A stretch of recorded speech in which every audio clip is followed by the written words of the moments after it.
que tu savais que les Suisses font partie des plus endettés au monde? Tu saurais me dire pourquoi? Et non, ce n'est pas parce qu'ils dépensent n'importe comment que les prix sont hyper élevés. En réalité, c'est parce que le système suisse récompense littéralement la dette. Tu t'enrichis en t'endettant. Quand on regarde la dette des ménages par rapport au PIB, la Suisse est tout en haut du classement mondial, souvent au-delà des 120%, bien plus que le Japon, la Corée et même les États-Unis. Donc la vraie question, c'est comment l'un des pays les plus riches au monde peut être aussi endetté. Vous sauriez me dire pourquoi? En fait, tout se joue dans le système fiscal suisse et surtout dans l'immobilier. En fait, c'est hyper cher là-bas, mais surtout en Suisse, rembourser complètement sa maison est fiscalement désavantageux. Pourquoi? Parce que si tu possèdes entièrement ton logement, donc sans le crédit à payer, tu dois payer un impôt en plus, qu'on appelle l'impôt sur la valeur locative théorique. En fait, vu que tu as l'appartement, la maison, tu pourrais potentiellement la louer.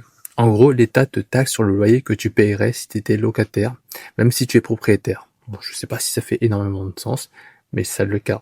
Donc si tu as une grosse hypothèque, tu peux déduire les intérêts de ton crédit et réduire cet impôt. Résultat, beaucoup de Suisses gardent volontairement leur crédit immobilier, parfois à vie, pour payer le moins d'impôts possible. Donc je pense que tout le monde fait ça finalement, à part les hyper riches. Ajoute ça un autre facteur énorme, le marché de l'immobilier suisse est l'un des plus chers au monde. Donc forcément, les montants empruntés sont énormes, ce qui gonfle la dette moyenne. Ils sont plus endettés parce que forcément ça coûte plus cher, mais aussi parce qu'ils gagnent beaucoup plus. Ils ont énormément d'actifs, pensions obligatoires, ultra solides, de l'épargne, des actions, des investissements. Ils sont bien mieux et bien plus forts en épargne que nous les Français. Leur richesse nette est parmi les plus élevées au monde, c'est pour ça que les banques suisses les suivent à travers leurs emprunts. Donc oui, la Suisse est très endettée, mais d'une manière très contrôlée et stratégique. Donc dis-moi si tu connaissais ce système et donne-moi ton avis en commentaire.